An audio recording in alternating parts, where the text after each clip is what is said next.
वक्ता बीच-बीच में कनेक्शन की उनको प्रॉब्लम आ जा रही है, इसलिए मुझे वीडियो चलाना पड़ा और मुझे उम्मीद है कि ये वीडियो भी आप लोगों के लिए बहुत ही ज्ञानवर्धक साबित होगा, इसमें कोई संदेह नहीं। तो मैडम आभा गुप्ता ठाकुर को मैं बहुत-बहुत धन्यवाद देती हूँ और आगे के क्रम में काशी हिंदू विश्वविद्यालय की प्रोफ़ेसर हिंदी विभाग की प्रोफ़ेसर विद्योत्मा मिश्रा जी हमारे साथ जुड़ेंगी और तुलसी साहित्य में या रामचरितमानस की वैज्ञानिकता परख शोध कैसे हो, इस पे मैडम हम सबसे बातचीत करेंगी।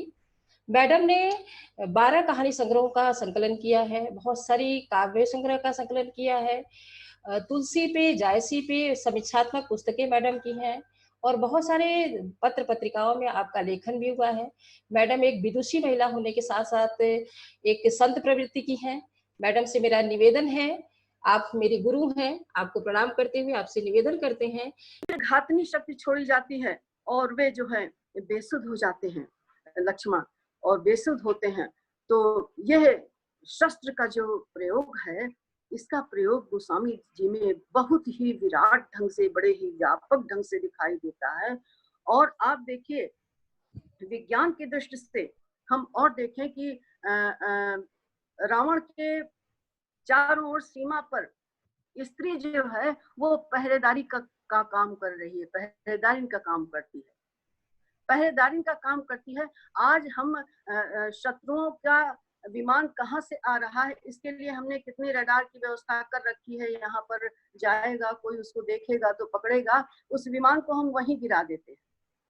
हमने इतनी व्यवस्था कर रखी है, लेकिन रावण के समाज में निश्चर एक सिंधु मह रहाई और कर माया, वो छल करके एक रहती है राक्षस, निश्चर एक सिंधु मह रहे कर माया नभ के छल गए। वो माया करके जो भी उड़ते हैं वहां छाया को पकड़ लेती है और नष्ट कर देती है।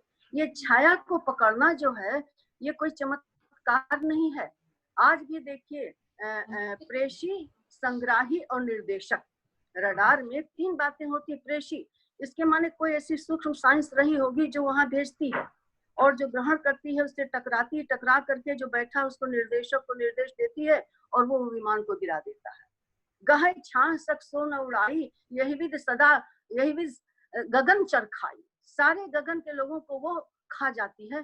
तो उसको हम इस ढंग से देखें और हम देखें कि रावण की व्यवस्था कितनी उत्तम थी। आज हमारे यहाँ सेना में महिलाओं की भर्ती अब हो रही, पहले नहीं होती थी। उसके शासन में उस समय महिलाएं थी। तो यह जो सुरक्षा व्यवस्था थी, उस सुरक्षा व्यवस्था में भी विज्ञान था।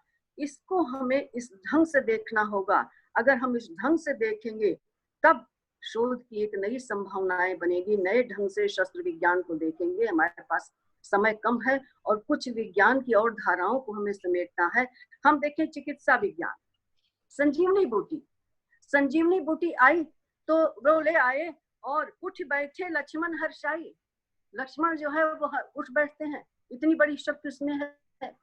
तो क्या विज्ञान, चिकित्सा विज्ञान कम था जो एक पत्ती बूटी को पीस करके इतनी बड़ी वीरघातनी शक्ति से हम मुक्त पा गए। और मानस में आपको आदि व्याधि दोनों मिलती है, दोनों का कारण मिलता है, लेकिन इसको हमको चिकित्सा विज्ञान कैसे है उनकी अनुभूति में समा गया है, अनुभूति से घुल मिल गया है। हमको उसी दृष्टि से साहित्य के शोधों को शोध करना होगा। अगर साहित्य का शोधक चिकित्सा विज्ञान में उतर गया तो कृति के साथ अन्याय हो जाएगा, अन्याय हो जाएगा। क्या गरुण का संवाद चलता है, मानस रोग कहो तुम गाई, काम वात कप लोभ अपारा, क्रोध पित्त नित छाती जारा। का वात, कफ और पित्त तीनों दोष हैं और पित्त दोष में छाती की जलन होती है। इस जलन का वे चित्रण बराबर करते हैं। तो ये चिकित्सा विज्ञान की तरह से हम देखें। इसके अलावा हम थोड़ा थोड़ा सा सबको दिशा बता रहे हैं। विमान, लोगों ने कहा कि विमान उस समय नहीं था, विमान था। विमान कई तरीके के विमान थे। आप देखिए कि रावण जिस विमान से आया था सीता हरण करने के लिए, वो उसमें अकेला विमान था, उसमें और कोई नहीं बैठे और छोटा सा था। और राम जिस पुष्पक मकान से विमान से जाते हैं उसमें बड़ा था और पुष्पक छोटा बड़ा हो सकता था। तो ये चमत्कार नहीं, ये भी विज्ञान रहा होगा उस समय। हम जिस चीज को समझ नहीं पाते हैं उसको हम चमत्कार कहते हैं। एक ऐसा व्यक्ति जो आज के साइंस की दुनिया से बिल्कुल परिचित नहीं है, उसके लिए व्हाट्सएप में सब आना या हम जो बोल रहे हैं इस ढंग से, इस सब उसके लिए चमत्कार है। जो जानता है उसके लिए चमत्कार नहीं है। तो हम उस साइंस को समझ नहीं पा रहे हैं, तो हमको इस दृष्टि से देखना है कि विमान कहाँ कहाँ करते हैं। आप देखिए कि स्तुति कर कर सुर चले शोभित विविध विमान, विविध प्रकार के विमान पर ये सब लोग देवी देवता कोई फूल बरसा रहे हैं, अप्सराएं गान कर रही हैं, तमाम विमान पर फूल बरस रहे हैं। और सती बिलो की व्योम विमाना, सती जब जाती पिता के घर तो उन्होंने विमान देखा। और इसके साथ साथ चला अकेले जान चढ़ी तहवा, अकेले यान पर गया। अब वो अकेले यान पर मारीच के पास रावण गया, इसके माने ये यान ऐसा था जिसमें अकेला ज्यादा लोग नहीं बैठेंगे, क्योंकि सीता का हरण करना था उसे। कोई कुछ परिवेश कुछ उसमें ऐतराज भी कर सकता था, जो भी उसका मन रहा, लेकिन प्रयोग क्या करते हैं, अकेले जान चढ़ता हुआ, अकेले यान पर हो गया। तो इसके माने यान कई तरीके के थे, और उस यान से वहां वो जाता है, तो वहां से जब तब वो सीता का हरण करता है। अब आप देखिए कि इसको हमें देखना होगा कि इसके माने विमान की दृष्टि से हम समृद्ध थे। यंत्र सर्वस्व ग्रंथ में 3 प्रकार के विमान लिखे हैं, मात्रिक विमान है, और ये तांत्रिक विमान और कृतक विमान। मात्रिक विमान जो है वो त्रेता युग में थे, ये 25 प्रकार के थे, और यांत्रिक ये तांत्रिक विमान जो थे वो द्वापर में थे, ये 56 प्रकार के थे, और कृतक विमान जो थे ये कलयुग में है, ये 25 प्रकार के थे। इसके माने 106 प्रकार के विमान उस थे। हम कैसे कहते हैं कि विमान की दृष्टि से भारत बिल्कुल बेकार था, बिल्कुल कुछ नहीं। तो उस यंत्र सर्वस्व ग्रंथ से हम जोड़ें तो विमान कितने प्रकार के हैं। हमने तो थोड़ा सा संकेत किया कि एकल विमान, बहुत बैठने वाले विमान, छोटे बड़े होने वाले विमान। तो इस वैमानिकी का विज्ञान जो है, इसको हम मानस में देखें, और किस मानसिकता में तुलसीदास ने कहा है कि अगर राक्षस मर रहा है, सबको सताने वाला अगर नष्ट हो रहा है, इस व्यापक आतंकवादी का जिसका नेटवर्क पाताल से लेकर यहाँ तक चारों ओर फैला हुआ था, इस भयंकर नेटवर्क वाले आतंकवादी का अगर सफाया होता है, तो देवता होता सब नृत्य करते हैं, विमान पर बैठ करके फूल बरसाते हैं। अभी विमान से फूल बरसाए जा रहे हैं, अभी एकल विमान चलता है, चाहे उसको हेलीकॉप्टर कहा जाए, कुछ भी कहा जाए, कम लोग बैठेंगे। हमको तो साइंस इतनी आती नहीं है, लेकिन जब मानस को पढ़ते हैं तो अद्भुत विज्ञान हमको दिखाई देता है। अब इस विज्ञान के अलावा आप देखिए, अभी समय है कि नहीं है? बहुत समय है मैडम आपके पास। अभी समय है ना। अब देखिए, हम जल्दी ही करेंगे क्योंकि और लोगों को। अब महामारी, आज कोरोना महामारी, और ये महामारी इतनी फैल रही है। काशी में कैसी महामारी फैली और कितना उसका दुष्प्रभाव बढ़ा है, इसका उल्लेख गोस्वामी जी करते हैं। अब आज कोरोना का समय है, तो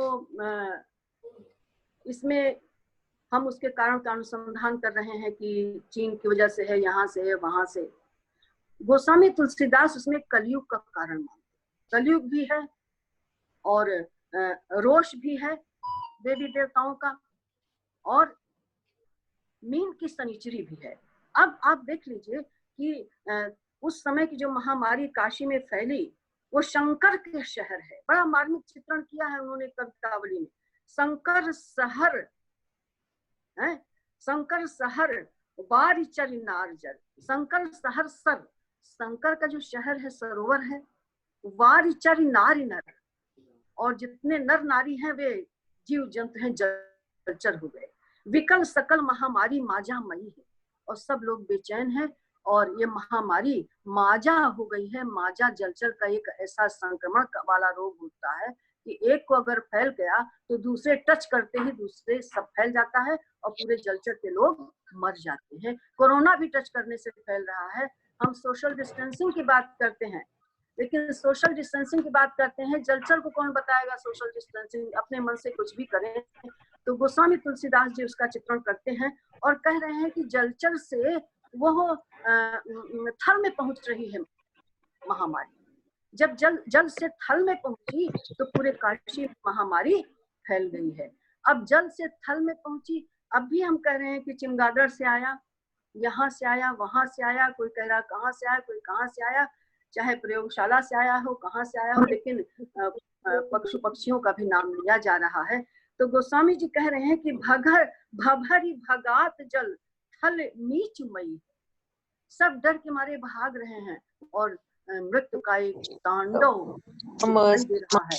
जब मृत्यु का एक इतना भयंकर तांडव दिखाई दे रहा है, आज हम मौत की जब गणना करते हैं 1 लाख के पार हो गई है, इतनी व्यवस्था हो रही है, तो क्या हम कोई भी कलाकार जो है वो आने वाले कल को जो आवाज देता है उसे हम कलाकार कहते हैं। हमारी अपनी यही सोच है। तो क्या गोस्वामी तुलसीदास जी उस काशी की महामारी के कारण उस आने वाले कल की हमें सूचना दे रहे हैं? कैसे आप कहते हैं कि वो केवल भक्त की बात करते हैं कि दुनिया को छोड़ दीजिए? दुनिया जितनी ज्यादा उनकी रचना में दिखाई देती है, हमको तो नजर ही नहीं आता है। हर चीज, हर शब्द छोटा पड़ता है, हर शोध छोटा पड़ जाता है, हर बात छोटी पड़ जाती है। और जं जं निहारिये नेरे है नैनन त्यों त्यों खरी निकरे से निकाई की तरह नई नई बातें निकलती जाती हैं। और बेचारे गोस्वामी जी देवताओं से प्रार्थना करते हैं, हनुमान से प्रार्थना करते हैं, राम से प्रार्थना करते हैं कि हे हनुमान, तुमने राम की बिगड़ी हुई बना दी, काशी की बिगड़ी स्थिति है, महामारी फैली है, तुम इसकी रक्षा करो। आज इस विज्ञान के युग में हम जहाँ पालन कर रहे हैं, हम भी प्रार्थना कर रहे हैं, तमाम यज्ञ पूजन हवन हो रहा है। तो विज्ञान और आध्यात्म तो एक साथ ही साथ चलता है। वो देवता निहोरे, देवता को कर रहे हैं, देवता निहोरे महामारिन सो कर जोरे। अब उन्होंने बहुवचन सूचक शब्द का प्रयोग किया है कि देवता जी सब किससे हम प्रार्थना करें, महामारियों से सब जानबूझ के लिखा ना था। अभी एक आया का काम किया कोरोना में कि कोरोना रूप बदल करके आ रहा है, किस किस रूप में आएगा? जब किस किस रूप में आएगा तो गोस्वामी जी केवल महामारी उस समय ताउन फैला था। उन्होंने जो चित्रण किया है फैला था, जिसे प्लेग कहते हैं। लेकिन जब वो बहुवचन सूचक शब्द का प्रयोग करते हैं तो ऐसा लगता है कि ताउन ने कई रूप ग्रहण कर लिए होंगे। अभी टीवी में कुछ दिन पहले हमने देखा कि कोरोना तमाम रूप बदल करके आ रहा है, लक्षण उसके अलग अलग हो गए हैं। गोस्वामी जी बेचैन हैं। ये बेचैनी और यह प्रार्थना उनकी एक राष्ट्रीय दायित्व बोध को व्यक्त करती है, इसको हम नकार नहीं सकते हैं। वह व्यक्ति जिसने कुछ नहीं मांगा ईश्वर से, केवल यही मांगा कि कामी नार प्यार जिम लोभी प्री जिम दाम तिम रघुनाथ निरंतर प्री लागो महिराम। तुम मुझे अच्छे लगते रहो और हमें तुमसे कुछ नहीं चाहिए। जिसने धन धरण धाम सब कुछ छोड़ दिया और खाली यही कहा कि अवधेश के बालक चार सदा तुलसी मत मंदिर में भी, वो व्यक्ति जो किसके दरवाजे पर नहीं जा रहा है। हनुमान पाहि रघुनाथ। काशी कामधेनु कलि कुहत कसाई है। काशी रूपी कामधेनु को एक कसाई जो है नष्ट कर रहा है। हे भगवान तुम आ जाओ, हे अन्नपूर्णा तुम आ जाओ, हे शंकर जी तुम आ जाओ। अपने लिए नहीं, काशी के लिए, महामारी से मुक्ति के लिए। तो क्या उस महामारी को हम इस कोरोना से नहीं जोड़ सकते हैं? इधर हमने इसी पर थोड़ा सा लिखा है उससे जोड़ते हुए। तो क्या इतने वर्षों पहले जिसने रचना की है वो रचना आज हमारे से किससे मिल रही है? और ज्योतिषियों ने कहा कि, किसी ने कहा कोरोना मई में जाएगा, किसी ने कहा जून में जाए, किसी ने जुलाई में कहा, और सबने नक्षत्रों की गणना की। गोस्वामी तुलसीदास भी मीन की शनिचरी का प्रयोग करते हैं। मीन राशि की शनिचरी, मीन राशि में शनिचरी का आना जो है यह प्रजा का क्षय है। आज भी हमें एक ज्योतिषी है, उनसे बात हुई कामेश्वर उपाध्याय जी से, तो उन्होंने हमसे बताया कि मैडम ये संयोग जो नक्षत्रों का बन रहा है ये प्रजा के क्षय का संयोग है। तो क्या ज्योतिष विज्ञान उसमें नहीं आता है? तो इस विज्ञान को हम उनके जनता के जनार्दन के दर्द से जोड़ेंगे। इसको हम अगर ज्योतिष विज्ञान की गणना पर उतर आएंगे तो वह शोध प्रवृत्ति चाहे जितनी अच्छी होगी वो कृति के साथ न्याय नहीं कर सकती है, क्योंकि ये साहित्य का शोध है, ये विज्ञान का नहीं है। ये प्रवृत्ति यहाँ पर नहीं लागू होगी। हमने कहा प्रवृत्ति लचीली होगी, प्रवृत्ति परिवर्तनशील होगी, और प्रवृत्ति जो है वो प्राचीनता में किस प्रकार आधुनिकता विद्यमान है, क्योंकि हम आधुनिकता जो है किसी पुरानी बातों को उखाड़ कर नहीं खड़ी होती है, वे जड़ हैं, जड़ को हम काट देंगे तो सब कुछ नष्ट आ जाएगा, उसी से हम पोषक तत्व ग्रहण करते हैं, उसी से हमको नयापन मिलता है। तो यह महामारी का जो रूप आया, यह आपको वहां पर नजर आएगा। इसके अतिरिक्त थोड़ा सा हम पर्यावरण की चर्चा कर देते हैं, क्योंकि और भी तमाम वक्ता होंगे। तो पर्यावरण गोस्वामी तुलसीदास के रचना में आप देखिए, अरण्य कांड एक कांड है, अरण्य कांड है, और बाल कांड हुआ, अयोध्या कांड हुआ। अयोध्या नगरी है, अयोध्या नगरी है, अरण्य कांड आया, किष्किंधा कांड आया, सुंदर कांड आया, सुंदर कांड आता है, और सुंदर कांड के बाद आप देखिए लंका कांड आया, लंका भी नगरी है, और फिर उत्तर कांड आता है। अब अरण्य संस्कृति अरण्य कांड है, किष्किंधा कांड है। अरण्य कांड में आप देखिए कि रावण राक्षस भी है, अरण्य में ऋषि भी हैं, और अरण्य में प्रकृति भी आती है। प्रकृति आती है तो प्रकृति कितनी सुंदर है, प्रकृति कितनी निर्मल है, और प्रकृति के बीच में ही ऋषि मुनि रह रहे हैं। सारी संस्कृति इसमें आ गई है। हमको इस ढंग से शोध करना होगा, हम इस ढंग से देखें प्रकृति किस रूप में आती है। प्रकृति में गोस्वामी तुलसीदास जी किस प्रकार तत्कालीन समाज को जोड़ते हैं। सुखी मीन जहाँ नीर अगाधा, जिम हरि शरण न एको बाधा। गहरे जल में मछली जो है वो सुखी रहती है, और जैसे भगवान की शरण में जाकर उसको कोई भी बाधा नहीं होती है। बाधा का मतलब है कि जीवन नष्ट हो रहा था, जीवन में जबरदस्ती का शासन था, बलपूर्वक अपहरण हो रहा था, सब कुछ हो रहा था। ऐसी स्थिति में उस संरक्षक की शरण में जाएंगे। वो केवल राम नहीं है, केवल भगवान ही नहीं है, धरती पर आया हुआ मनुष्य है जो आतंकवाद का सफाया करने का संकल्प उसने कर रखा है। और आतंकवादी राक्षस नहीं है, वो बड़े बड़े दांत वाला, बाढ़े खल बहु चोर जुआरा, जे लंपट परधन परदारा, जिनके यह आचरण भवानी, ते निश्चर जानो सब प्राणी। जो इस प्रकार के आचरण है वो सब निश्चर हैं। ये ठीक है कि तुलसी की ऐसे नायक की खोज कर रहे थे, वो नायक जो इस आतंकवादी सत्ता को समाप्त कर सके, समाज को खुशहाल कर सके, उसके लिए वो युद्ध करते हैं। तो प्रकृति जो आती है, प्रकृति में एक देखिए कि आता है चित्रण कि अर्क जवास पात बिन भयउ, अर्क जवास पात बिन भयउ, जस सुराज खल उद्यम गए। गोस्वामी तुलसीदास ने कहा कि सुराज, स्वराज नहीं, अपना राज नहीं, सुराज सुंदर राज। अपने राज्य में भी गड़बड़ लोग आ सकते हैं, लेकिन सुंदर राज में जैसे जितने चोरकट तस्कर बदमाश हैं उनका काला धंधा चला जाता है, उसी तरह से वर्षा ऋतु आई तो आर्क और जवास के पौधे सूख गए। यह है गोस्वामी तुलसीदास का जो आत्मिक बोध है। हमको इस ढंग से शोध में देखना होगा। वो काला धंधा नहीं करते हैं, काला धंधा नहीं होना चाहिए। तो वर्षा ऋतु का चित्रण है।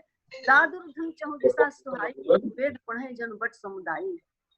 ऐसा दामी दमक रही खलकै प्रीत जथा थिरनाई, दुष्टों की प्रीत की स्थिरता नहीं होती है। तो यह जो प्रकृति उनकी रचना में आती है, और प्रकृति जो है अपशकुन करती है।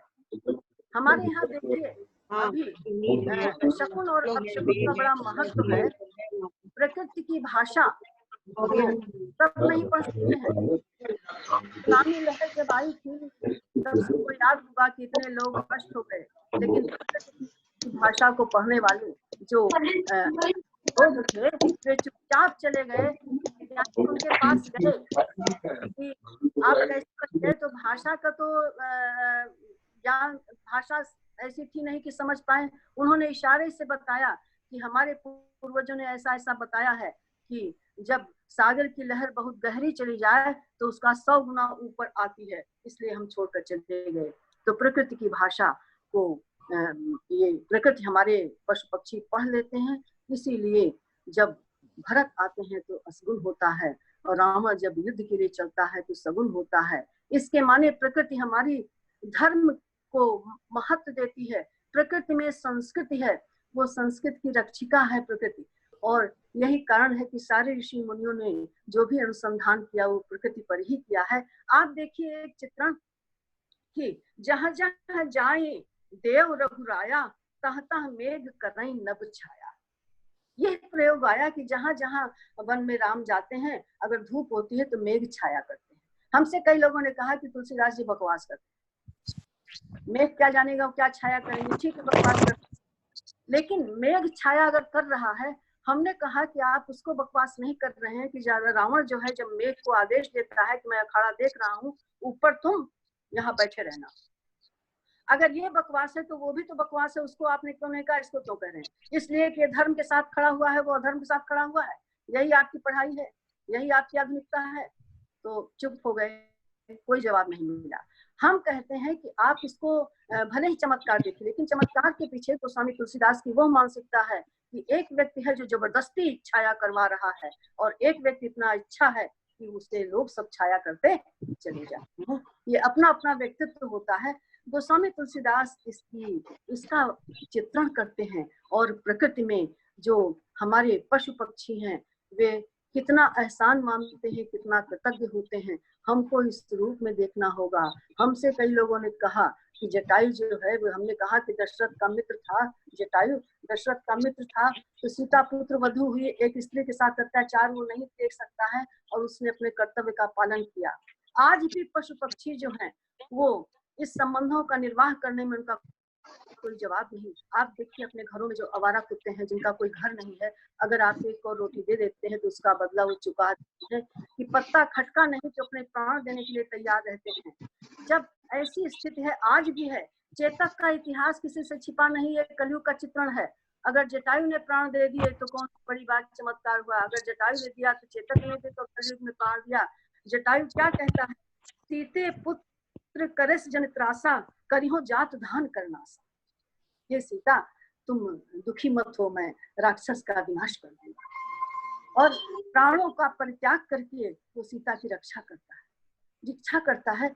तो इसको भी लोगों ने कहा कि जटायु नहीं बोल सकता, ठीक है हम मान लेते हैं पक्षी नहीं बोल सकता है, चेतक नहीं बोल सकता था तो क्या उसने राणा प्रताप के प्राण नहीं बचाए? हम पूछना चाहते हैं, उस नहीं बोल सकता, हम मान लेते हैं कि तुलसीदास ने वाणी का प्रयोग किया, उनका चमत्कार रहा होगा, लेकिन उसके मन की भावना को उन्होंने वाणी में ही तो व्यक्त किया है। दो बैलों की कथा लिखी है, दो बैलों की कथा लिखी, उसमें भी तो बातचीत चलती है। रचनाकार जो है अगर जिसके पास वाणी नहीं है उसके मन की बात को भी तो कहेगा। तो गिद्ध ने प्राण दिए, चेतक ने प्राण दिए, वो आज का कलयुग का समय है, उसकी समाधि बनी हुई है। चेतक 3 दिन का भूखा है, उसकी एक टांग कट गई है और कुछ नहीं, और वो 20 फुट का नाला लांग जाता है और आधे किलोमीटर से कुछ दूरी पर जाकर गिरता, वही प्राण त्याग कर देता है। गिद्ध ने भी प्राण त्याग कर दिए। तो अगर हमारे प्रभु ने उसको वह गति दी जो बड़े बड़े योगियों को नहीं मिलती है, तो पशु पक्षियों के जीवन में बड़ी महत्वपूर्ण भूमिका रही है। अगर हम बानर कहें तो हनुमान तो बानर ही है। शाखा मृत के बड़ मनसाई, शाखा के शाखा पर जाइए। और लेकिन हमारे प्रभु उसके ऋणी होते हैं, सुन सुत तो ही उऋण मैं नाही। ये जो संस्कृति आ रही है, हमको इस रूप में देखना है, इसको चमत्कार कह के हटाना नहीं है, क्योंकि ये वन्य जीव जो हैं वे भी उनका साथ दे रहे हैं। अगर जनक और भरत आते हैं तो पूरा वन प्रसन्न होता है, राक्षस आते हैं तो वन रो पड़ता है। तो यही जो प्रयोग आया है, इसको हमें इस ढंग से देखना होगा, तभी हम गोस्वामी तुलसीदास की पूरी कृति के साथ न्याय कर सकते हैं। विज्ञान की दृष्टि से, पर्यावरण की दृष्टि से, कहीं भी झरने हैं, नदी है, सब बह रहे हैं, और हिंदुस्तान का वैभव इसी में आ रहा है। और यहाँ तक कि आप सुंदरकांड में देखिए, वाटिका, उपवापी वाटिका सब सुशोभित हो रहे हैं। अशोक वन में ही रखा गया था, वहां भी वन प्रदेश है, वहां भी सब कुछ आता है। तो वो वन प्रदेश वहां भी आया, तो हम भी संरक्षण कर रहे हैं, हम उसी में जी रहे हैं। गोस्वामी तुलसीदास ने इस दृष्टि से भी वहां पर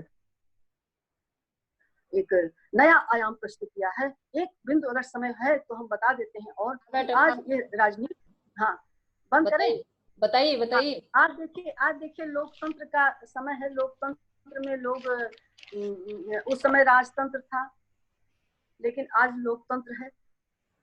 लोकतंत्र उस समय भी था। लोकतंत्र के कई बिंदु हैं। हम अभिव्यक्ति की आजादी को लेकर के लोग बोलते हैं। उस समय तो मीडिया थी नहीं कि कोई कुछ बोले तो उसको जाके फैला दिया जाए। अभिव्यक्ति की आजादी आपको दिखाई देगी। अभिव्यक्ति की आजादी की दृष्टि से पूरा का पूरा मानस जो है वो अद्भुत रचना है। विश्वामित्र आते हैं, दशरथ को कहते हैं कि हमें आपके लड़के चाहिए। लक्ष्य उनका जरूर था कि उनको वो, क्योंकि विश्वामित्र वैज्ञानिक थे, उनको सारी ट्रेनिंग उन्हें देनी थी, उन्हें समझाना था। और ये ट्रेनिंग देने की बात जो है, ये गोस्वामी तुलसीदास जी रहस्य की दृष्टि से उसका उल्लेख करते हैं कि इसका रहस्य वो जानता था। रहस्य जानना मतलब कि विमान चलाने की कला उसे आती थी, हथियार चलाने की कला उसे आती थी। रहस्य इस रूप में आता है। तो दोनों बालक जाते हैं, उस समय वो डांट देते हैं, अभिव्यक्त किया जाता है कि हमें वो नहीं चाहिए, हमें जो है आपके पुत्र चाहिए। आगे थोड़ा सा और बढ़ते हैं तो परशुराम और लक्ष्मण का संवाद होता है। उसमें लक्ष्मण बेबाक ढंग से बोलते हैं, कोई कुछ नहीं, बराबर बातचीत चलती है और राजघराना बैठा हुआ है। अभिव्यक्ति पर कोई अंकुश नहीं दिखाई देता है। राम और लक्ष्मण का जो संवाद, उनका लक्ष्मण और परशुराम का संवाद चलता है। उसके बाद थोड़ा सा हम और आगे बढ़ते हैं तो केकई जो है वो भी बोलती है। और मंथरा क्या कहती है, हमहु कहब अब ठकुर सुहाती, नाही तो मौन रहब दिन राती। हम भी ठकुर सुहाती बोलेंगे। इसके माने ठकुर सुहाती बोलना उस समय अच्छा नहीं माना जाता था। और लोकतंत्र था, इसीलिए राजा दशरथ कहते हैं, सभा बुलाते हैं कि जो पंच ही मत लागे ही नीका, हर्षित देहु राम कर टीका। पूरा का पूरा लोकतंत्र है। भरत राजा है, भरत जो है पूरी मीटिंग बैठाते हैं कि निर्णय होगा तो सर्वसम्मत से निर्णय होगा। जाते हैं तब भी सर्वसम्मत से निर्णय होगा। चित्रकूट में सभा होगी तब भी सर्वसम्मत से निर्णय होगा। अभिव्यक्ति की पूरी आजादी आपको वहां पर नजर आती है। अरण्य कांड में आते हैं तब भी अभिव्यक्ति की पूरी आजादी है, कहीं कुछ भी नहीं है।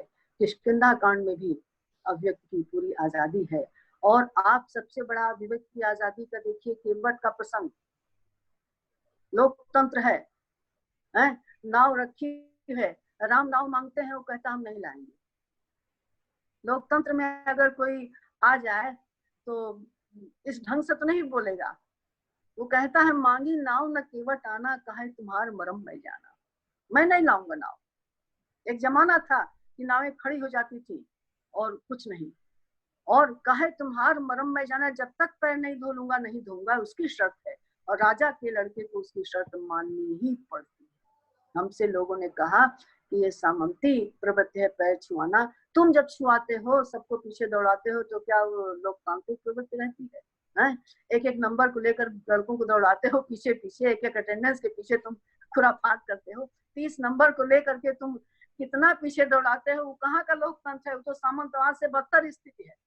वहां तो अपनी इच्छा से वो पैर धो रहा है, इच्छा से पैर धो रहा है, स्वेच्छा से है। ये तो उसकी पर्सनालिटी है। एक तुम हो कि कुछ गोटी फंसा लेते हो तो पैर छुआते हो। एक वो तुलसीदास का नायक है जो अपने आप लोग उसका पैर छू रहे हैं। तो वो कह रहा है इस रूप में कि मैं नहीं लाऊंगा। और राम को देखिए उसको उतराई देते। ऐसा नहीं है कि उतरे तो पैसा न दें, अंगूठी देते हैं। और केवट नहीं लेता है। केवट कह देता है कि हमको उतराई नहीं चाहिए। उतराई हमको नहीं चाहिए। क्यों नहीं चाहिए? तुम मेरे स्टाफ के आदमी हो, हम नाविक हैं, तुम संसार रूपी नौका के नाविक हो। और स्टाफ के आदमी से कोई पैसा नहीं लेता, स्टाफ के आदमी से पैसा नहीं लेता है। आज भी आप देखिए वो नियम अभी तक चला आ रहा। आपको इस आदमी के रूप में देखना होगा कि रेलवे में जो काम करते हैं वो उनका रेल का टिकट नहीं लगता है। बस में जो काम करते हैं उनका बस का टिकट नहीं लगता है। यहाँ तक कि जो प्राइवेट ऑटो वाले हैं, प्राइवेट ऑटो वालों से पैसा नहीं लेते हैं। तो ये जो अभिव्यक्ति की आजादी आपको दिखाई दे रही है, अभिव्यक्ति की आजादी राम के दरबार में है। रावण जा हनुमान से इसकी जो बातचीत होती है, सुन रावण ब्रह्मांड निकाया, रचे जास बल विकसित माया। क्या कर रहे हो तुम, तुम्हारा सब कुछ नष्ट हो जाएगा। ये बातचीत चल रही है। रावण के दरबार में भी विभीषण आता है, समझाता है, उसको लात मारी जाती है। तो अभिव्यक्ति की आजादी, ये अभिव्यक्ति की आजादी जिसके लिए हमारे लोकतंत्र में राजा लोग सब बात कर रहे हैं, तमाम बातें हो रही, उस पर कहा जा रहा है, तो उसको लेकर के जो इस दृष्टि से हमको गोस्वामी तुलसीदास के मानस का अवलोकन करना होगा। आप देखिए कि कई को डांटने के लिए महिलाएं आती कि तुमने क्या किया है, तुम क्या कर रही हो, अपने निर्णय को बदल लो। सीए की परिहर पिए संग, क्या कर रही हो सीता, अपने प्रीतम का साथ नहीं छोड़ेंगी। लखन रहे बिन राम, लक्ष्मण राम के बिना नहीं रहेंगे, और भरत राज्य को लेंगे नहीं, हैं? नृप की जिये ही बिन राम, क्या दशरथ बिना राम के जिएंगे। तो तुम क्या कर रही हो, ऐसा मत करो। जब नहीं सुनती है तो डांट के चली जाती है। यह लोकतांत्रिक दृष्टि है, यह अभिव्यक्ति की पूरी आजादी आपको दिखाई देगी। और आप देख लीजिए कि चित्रकूट की सभा की मीटिंग में महिलाएं भी जाती हैं और मंदोदरी भी हस्तक्षेप करती है। ऐसी बात नहीं कि मंदोदरी भले ही वो डांटी जाए, कुछ भी की जाए, लेकिन वो हस्तक्षेप करती है। तो यह कुछ बिंदु हमने थोड़े समय में आपको दिए कि ये शोध की नई संभावना है कि अगर लोकतांत्रिक दृष्टि से इनका मूल्यांकन किया जाए तो मूल्यांकन में लोकतंत्र के सिद्धांत को लेकर के इसका अन्वेषण न किया जाए, बल्कि लोकतांत्रिक दृष्टि की अनुभूति में कैसे समा गई है और गोस्वामी तुलसीदास का लक्ष्य क्या है, उनकी भावधारा किस ओर जा रही है, संवेदना के आयाम कितने हैं, इसको सबको देखना होगा। और विज्ञान, शस्त्र विज्ञान, वैमानिकी विज्ञान, चिकित्सा विज्ञान, मनोविज्ञान, पर्यावरण विज्ञान, ये सब विज्ञान आपको देखना है। और जो हमने बताया है निश्चर एक सिंधु महाराही रडार का जो ये पद्धति है, और यहाँ से बैठे बैठे वहां सब हम देख रहे हैं, तो हम बैठे बैठे आज हम बोल रहे हैं, आप लोग देख रहे हैं, आपको हम देख रहे हैं। हो सकता है ऐसी कुछ साइंस रही होगी। सीता को बैठे बैठे अगर किसी ने देख लिया संपाति ने, तो लोगों ने कहा चमत्कार है। तो तुम्हारी समझ में नहीं आ रहा तो चमत्कार है, आध्यात्म तुम्हारी समझ में नहीं आता तो चमत्कार है, और जिसके साइंस समझ में नहीं आती उसके लिए साइंस चमत्कार है। तो तुम हो सकता है ऐसी कोई साइंस रही हुई जिसके कारण से वो यहाँ से बैठे बैठे वहां सब देख रहे हैं, सारी स्थिति का मूल्यांकन कर ले रहे हैं। सूक्ष्म था तो इसको उस रूप में विज्ञान का मूल्यांकन करना है, उसका सबका मूल्यांकन करना है, प्रकृति के चित्रण का मूल्यांकन करना है। प्रकृति के चित्रण की जो प्रविधि आलंबन उद्दीपन है उसको सबको तो करना ही है, लेकिन उसके अलावा जो उसमें बोध उनका आ रहा है, पूरा एक सांस्कृतिक चिंतन, पूरा एक आचार, सुंदर आचार संहिता आ रही है जो प्रकृति की पृष्ठभूमि पर पल्लवित हो रही है। और ये आचार संहिता जो है वो हमारे ऋषि मुनियों की सरस वाणी, इतनी सरसता से गोस्वामी जी ने प्रस्तुत किया है कि आश्चर्य होता है कि जहां जहां मौका मिलता है वहां किस रूप में प्रस्तुत करते हैं। प्रकृति सजीव है और प्रकृति की सजीवता और प्रकृति की संवेदना पर अनुसंधान आज हुआ है और प्रकृति की संवेदना को लोगों ने स्वीकार किया है। तो गोस्वामी तुलसीदास जी उस समय प्रकृति की संवेदना का चित्रण कर रहे हैं, तो कोई आश्चर्य की बात नहीं है। और बड़ी निर्भीकता आती है, बड़ी निर्भीकता आती है। अधम निशाचर लीन्हे जाई, जिम म्लेच्छ वश कपिला गाई। क्या उपमा आती है, पूरा का पूरा जिस म्लेच्छ वश कपिला गाई, पूरी गाय की कुर्बानी जैसे होती है, और पूरी की पूरी एक आक्रांताओं की पूरी संस्कृति हमारे सामने आकर के खड़ी हो जाती है मात्र एक पंक्ति से। ये शक्ति जो है बहुत कम लोगों में होती है, इसलिए आपको इस दृष्टि से देखना है। वो स्त्री अपहरण केवल सीता का अपहरण नहीं है, वो उस समय का इस अपहरण है जो स्त्रियों को हो रहा था, स्त्रियों का हो रहा था। ये केवल रावण नहीं है, वो उस समय की पूरी चेतना आती है जो देश की सुंदरी नारियों पर वो आतताई जो है अपना पूरा अधिकार रखते थे। रावण जो कहता है कि अगर सुंदरी है तो वो उस पर मेरा अधिकार है। तो यह जो सोच है, गोस्वामी सोच इसको हिलाते हैं। ये पाताल, यहाँ आप देखिए कि केवल राम को ही नहीं राम जो है केवल रावण को नहीं मारते हैं। आज कोई होता तो कहता हम दूसरे से क्यों दुश्मनी लें, बीन बीन करके एक एक जहां जहां रावणी शक्ति दिखाई देती है सबका बीन बीन करके सफाया कर देते हैं कि दोबारा किसी सीता का अपहरण न होने पाए, दोबारा कोई ऋषि सताया न जाए और दोबारा कोई शबरी न सताई जाए, क्योंकि शबरी का पिता जो उस पर अत्याचार करता था वो शर्वंग ऋषि के आश्रम में चली गई थी। दोबारा जो है गायों की कुर्बानी न हो, समाज खुशहाल हो, दैहिक दैविक भौतिक तापा राम राज का हूँ नहीं पावा, सब नर कर रहे परस्पर प्रीति। तो यह जो स्वरूप आए यही कारण है कि उनकी गाथा गाकर गोस्वामी तुलसीदास कहते हैं पायो परम विश्राम राम, सम्मान प्रभु नाही कहूँ शत शत नमस्कार।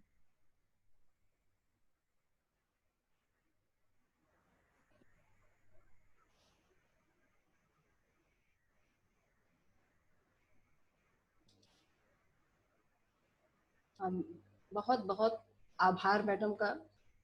रामचरितमानस के लेकर के जो सारगर्भित व्याख्यान शोध प्रविधि पे मैडम का रहा, निश्चित रूप से आज के शोधार्थियों के लिए बहुत ही ज्ञानवर्धक है। और जब नए शोधार्थी हमारे बीच में आते हैं उनसे कहा जाता है कि तुलसी पे या रामचरितमानस पे काम करो, तो उनका यही कहना रहता है कि इस पे मैडम बहुत काम हो चुका है। मैडम जुड़ चुकी हैं, मैडम कुछ कहना चाहेंगी अभी आप?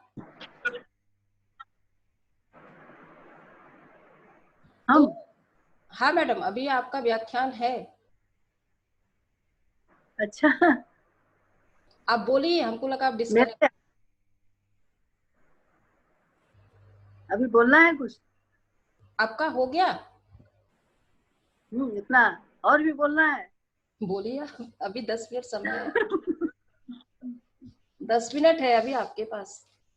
अच्छा 10 मिनट है, थोड़ा स्त्री विमर्श पर चर्चा कर देते हैं। हाँ कर दीजिए। हाँ, स्त्री विमर्श पर चर्चा कर देते हैं।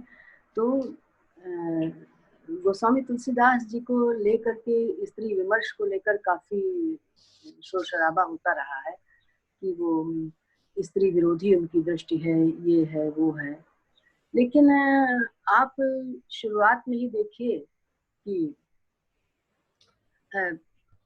मानस की शुरुआत में सीता का जब वो परिचय देते हैं तो सीता का परिचय राम की पत्नी के रूप में बाद में देते हैं, पहले सीता के व्यक्तित्व से परिचय आता है। उद्भव स्थित संहार कारणी, उद्भव स्थित संहार कारणी में उसके बाद राम वल्लभ हम। इसलिए स्त्री की पहचान स्वयं उसके व्यक्तित्व से हो, ये कोई नई बात बीच में परिवेश ऐसा आया कि बदल गया। लेकिन गोस्वामी तुलसीदास जी के साहित्य में आपको मिलेगा। हम सभी अध्यापक लोग बैठे हुए हैं, हम उनसे ये अनुरोध करना चाहेंगे कि वो मानस के प्रारंभ के जो श्लोक हैं उसको पढ़ें। उसमें किस प्रकार उन्होंने सीता का परिचय दिया कि मैं न तो हम राम वल्लभा, जो राम वल्लभा है उसको मैं नमन करता हूँ, ये शब्द बाद में आता है। इसके पहले उनका पूरा वो परिचय दे देते हैं। तो स्त्री के प्रति उनकी जो ये सोच आती है, और इसके बाद थोड़ा सा हम धीरे धीरे आगे बढ़ते हैं तो देखते हैं कि ये पार्वती जी जो है वो शंकर से कथा सुनना चाहती है और कहती है यद्यपि जोशिता नहीं अधिकारी, स्त्री को कथा सुनने का अधिकार नहीं।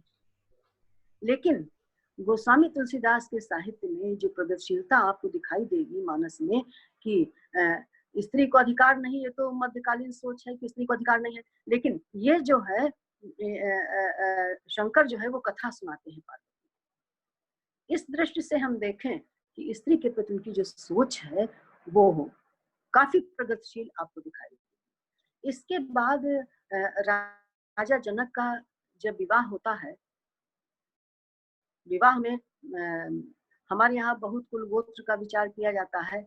सीता का जन्म जो है वो हल से हुआ, सीता कहलाई। लेकिन सीता के जन्म कहाँ से हुआ और इस बारे में कोई छानबीन दशरथ ने नहीं की। आप देख लीजिए, कोई छानबीन नहीं की। आप कैसे कह सकते हैं कि बहुत ही रूढ़ और संकीर्ण विचारों के आदमी है?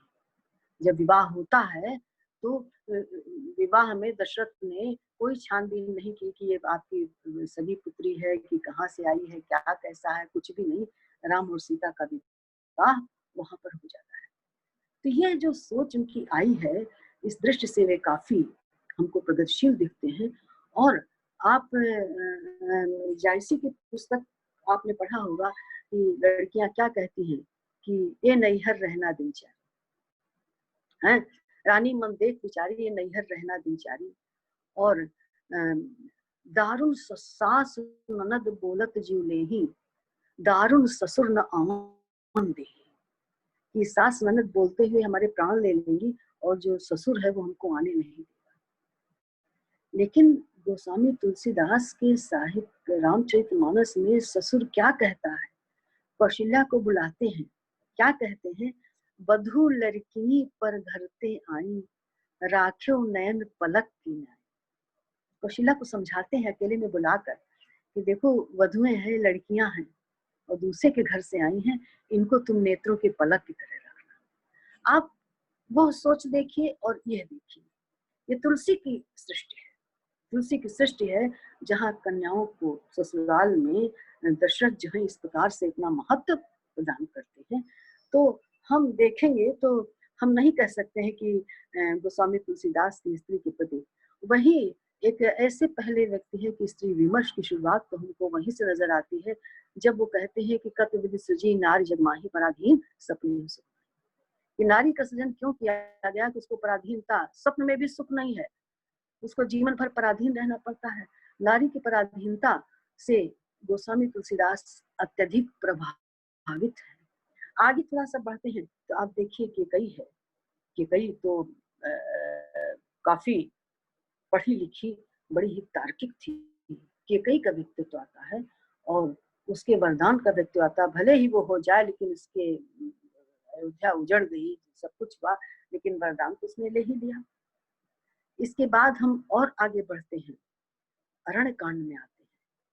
और अरण्य कांड में अगर वो कौवा आहत करता है चरणों में तो राम उसको छोड़ते थोड़ी है, आहत होता है। और थोड़ा सा आगे बढ़ते हैं, अरण्य कांड में आते हैं तो सूपनखा की बात आती है। सूपनखा को लेकर के काफी स्त्रीवादी संगठनों ने काफी मतलब तरह तरह की बातें उठाई कि सूपनखा जो है प्रस्ताव रखती है कि ताते अबलग रहो कुंवारी, मन माना कस तुम्हें निहारी, तुम सम पुरुष न मौसम नारी, ये संजोग विधरचा बेचारी। आप उस कथा को हम देखें कि भाई उनका अवतार हुआ था, राम का रामत्व अगर बन न जाते तो पूरा न होता, अगर राक्षसों का संहार न होता तो उनका अवतरण अधूरा रह जाता, अवतरण पूर्ण होता।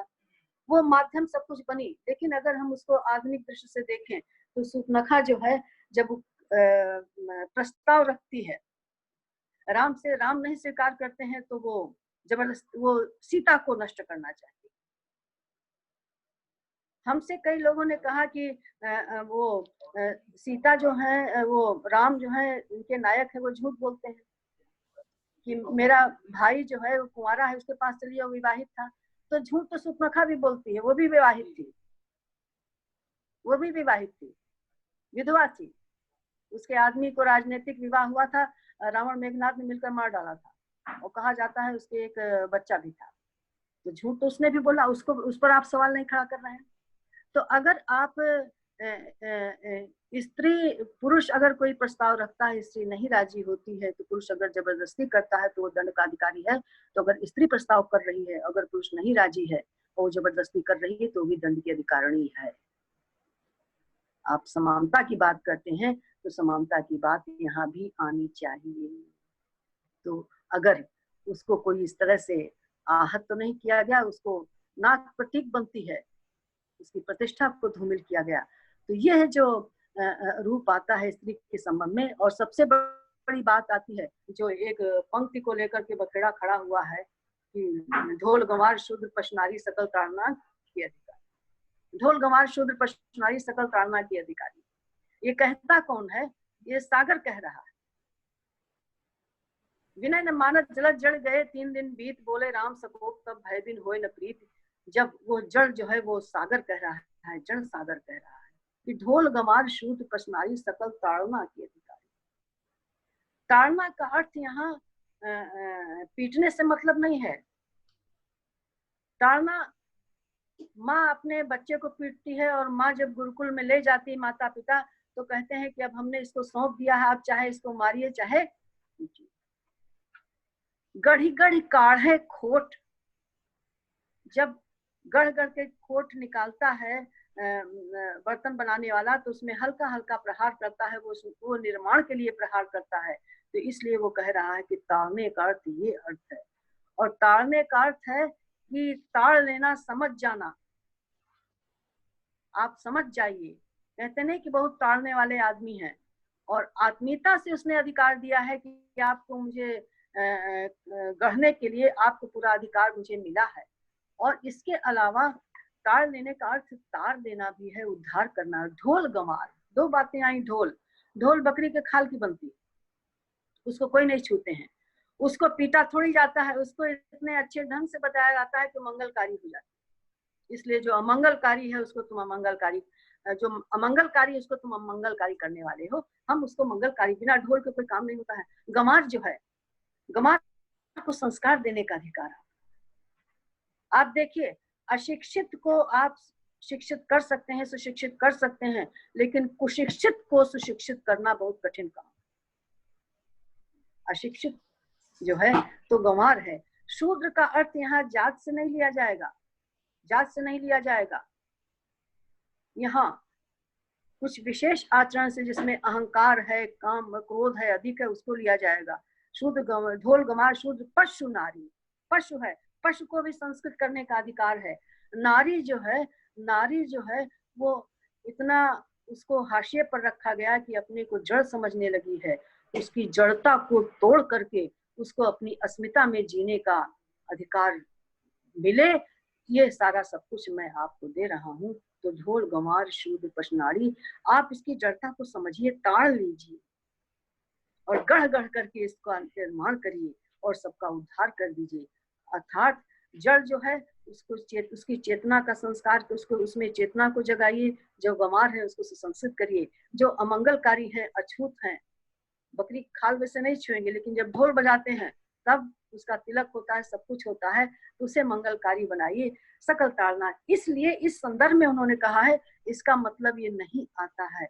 और आप देखिए, गोस्वामी तुलसीदास ने शत्रु पक्ष की स्त्रियों के भी चरित्र का चित्रण किया है। शत्रु पक्ष की स्त्रियां हैं जो किनारे पर पहरेदार के रूप में है। प्रवेश नगर कीजिए सब काजा, हृदय राख कौशलपुर राजा, वो भी राक्षसिन ही है जो स्वागत करती है। और आश्चर्य इस बात का होता है कि अयोध्या नगरी में प्रवेश करिए तो उसी के वाणी से ही लिखा हुआ है, प्रवेश नगर कीजिए सब काजा। मंदोदरी के चरित्र का उन्होंने चित्रण किया है। ये नहीं चाहा है कि हमारे विपक्ष की, हमारे नायक के विपक्ष की पत्नी है तो उसमें अवगुण ही अवगुण है। जैसा आजकल हम देखते हैं कि अगर दूसरे ग्रुप का है तो सारी खराबियां हैं, अगर अपने ग्रुप का है तो सारी अच्छाइयां हैं। गोस्वामी तुलसीदास ने मंदोदरी के, सुलोचना के, इसके भी चरित्र का चित्रण अच्छे ढंग से किया है। तो स्त्री विमर्श को भी हमें इस ढंग से, और पूरा का पूरा जो स्त्री की अस्मिता की रक्षा के लिए स्त्री का हरण करने वाली हर अस्तित्व की जड़ को उखाड़ करके रख दिया है। इससे बढ़कर स्त्री विमर्श आपको नहीं दिखेगा। सबसे बढ़, और स्त्री विमर्श की दृष्टि से हनुमान का चरित्र बहुत अच्छा है। स्त्री विमर्श गोष्ठियों में थोड़ी रहता है। स्त्री विमर्श कर्म से जुड़ा है, जोखिम भरा काम है। हनुमान उस जोखिम पर, कसौटी पर खरे उतरते हैं, सीधे चले जाते हैं लंका में, वहां पर अशोक वाटिका में, अशोक वाटिका में उनको राहत पहुंचाते हैं। राहत पहुंचा, इसको स्त्री विमर्श कहेंगे। तो स्त्री विमर्श जो है वो विमर्श के हिसाब से साहित्य नहीं लिखा जाएगा। प्रवृत्ति को ध्यान में जरूर रखा जाएगा, लेकिन कोई प्रवृत्ति शोध, प्रवृत्ति फिक्स फैकल्टी नहीं है कि अगर उसमें फिक्स नहीं हुई हुआ शोध तो वो खारिज हो जाएगा। ये बातें नहीं। साहित्य की साहित्य जो है, विधाओं से साहित्य का जन्म नहीं होता है, विधाएं ही साहित्य को जन्म देंगी। उसे नया रूप देंगी। इसलिए इस रूप में हमको देखना अनिवार्य है। शोध की दृष्टि से अगर हम देखें परिचय तब तक तो हम पढ़ गोस्वामी अनंत संभावनाएं आपके सामने नजर आएंगी। ठीक है, तो उस इसको भी इसी दृष्टि से देखना है। ठीक है, फिर बहुत बहुत धन्यवाद, आभार नमस्कार। मैडम। मैडम प्रणाम, नमस्कार। चरण स्पर्श। आपको धन्यवाद क्यों दे, आपसे हमेशा सीखना है हम लोगों को। और रामचरितमानस को लेकर के एक व्यापक और जो नई दृष्टि शोध की आपने हम सबके समक्ष प्रस्तुत किया है, बहुत ही सूक्ष्म निरीक्षण है। अभी जब नए शोधार्थी हम लोगों के सामने आते हैं तुलसी पे काम करने के लिए, उनको कहा जाता है तो उनका प्रश्न यही होता है कि मैडम रामचरितमानस में बहुत काम हो चुका है, कुछ नया बताइए। लेकिन आज हम सबको समझ में आया है कि रामचरितमानस में जो छोटी छोटी वैज्ञानिकता है, आपने बताया